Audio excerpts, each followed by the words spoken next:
70,000 years ago, humanity almost ceased to exist. Not from war, not from disease. A volcano, one eruption, and in the years that followed, famine, darkness, freezing temperatures. The entire human population on Earth collapsed to somewhere between 3,000 and 10,000 people.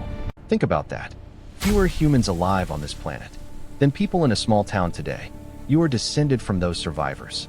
Every person you have ever met, every leader, every genius, every saint, every monster in history, all of them trace back to that tiny, terrified group, huddled somewhere in Africa, wondering if tomorrow would come. So the real question isn't just where we came from.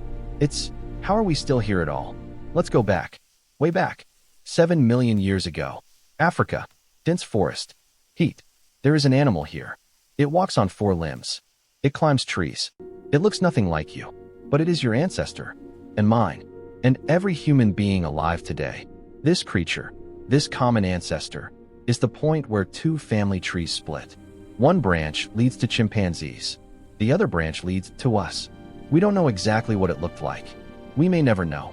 But what we do know is that from this moment forward, something in our lineage begins to change.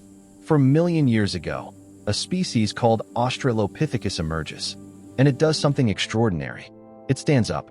We know this because of a fossil discovered in Ethiopia in 1974, a partial skeleton of a female just over 3 feet tall. Scientists named her Lucy. Lucy walked upright, on 2 legs. Over 4 million years ago, she didn't have language. She didn't have fire, but she had something powerful. Her hands were free. Fast forward to 2 million years ago. A new species appears, Homo erectus. Upright man. Homo erectus is the first human species to do 2 things that change everything. 1, they control fire. Imagine what that meant. Warmth in the cold, protection from predators, cooked food, which made nutrition easier to absorb, which may have helped grow larger brains. 2, they leave Africa. Homo erectus becomes the first human species to walk out of Africa and into Asia, into Europe, into the unknown. They spread across the ancient world with nothing but stone tools and fire. No maps, no compasses, just survival instinct and curiosity. And here's something most people don't know. They weren't the only ones. For most of human history, we were not alone. 300,000 years ago, Homo sapiens finally appear in Africa. That's us, modern humans, our species. But at the same time, in Europe, there were Neanderthals. Stocky, powerful, cold-adapted. They buried their dead. They made art. They had culture. In Asia, a mysterious group called Denisovans. We only discovered them in 2010, from a single finger bone found in a cave in Siberia. And there were others. Homo naledi in South Africa. Homo floresiensis, the so-called hobbits of Indonesia. A tiny human species standing just 3.5 feet tall, living on an island as recently as 50,000 years ago. For a long stretch of time, multiple species of humans walked this earth simultaneously. Different faces, different languages, probably, different ways of understanding the world. And then, one by one, they disappeared. What happened to them? That question still keeps scientists up at night. Now we come back to that moment. 70,000 years ago, Mount Toba, in what is now Sumatra, Indonesia, erupts in the largest volcanic event in the last 2 million years. The explosion is so massive, it blasts hundreds of cubic miles of ash into the atmosphere. The sky darkens. Temperatures drop globally for years, maybe decades. Plants die, animals die, and humans, already spread thin across Africa, begin to die too. Genetic evidence in our DNA today suggests the human population crashed to perhaps 10,000 individuals. Some researchers believe it dropped even lower, a species teetering on the edge. For years, those survivors endured. Cold, hungry, isolated. And then, slowly, something shifted.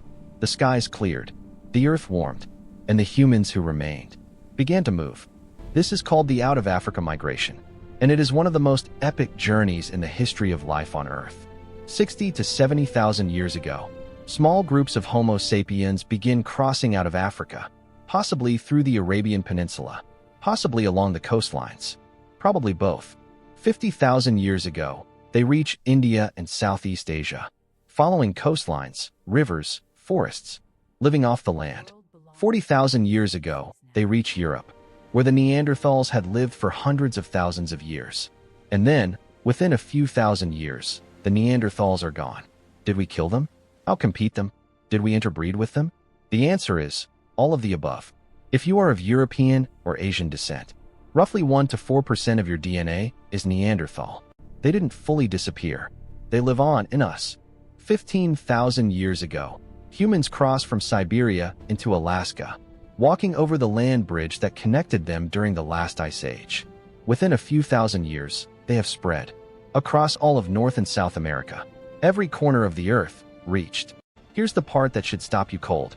For almost all of human history, for the vast majority of those 300,000 years, we lived in small bands. No more than 50 to 150 people. No cities, no governments, no kings, no money, no borders, no nations.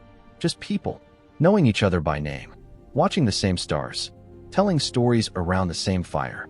The earliest known civilization, in Mesopotamia, modern-day Iraq, is only 5,000 years old. Agriculture, the thing that made civilization possible, only 10,000 to 12,000 years old. All of recorded history, all of it, every empire, every invention, every war, every idea we think defines humanity, less than 5% of how long we've existed. We think of ourselves as the pinnacle, the final version, the one that made it. But we are not the end of the story. We are, in geological terms, brand new. A species that almost vanished, that walked out of Africa with nothing, that survived ice ages and eruptions and extinctions of our cousins, and built, in the last sliver of our existence, everything you see around you. The question that haunts me isn't where we came from. It's this. If the humans who survived Toba could see us now, what would they think? And more importantly, what will the humans 300,000 years from now think of us? We are not the end of the story. We are barely the beginning.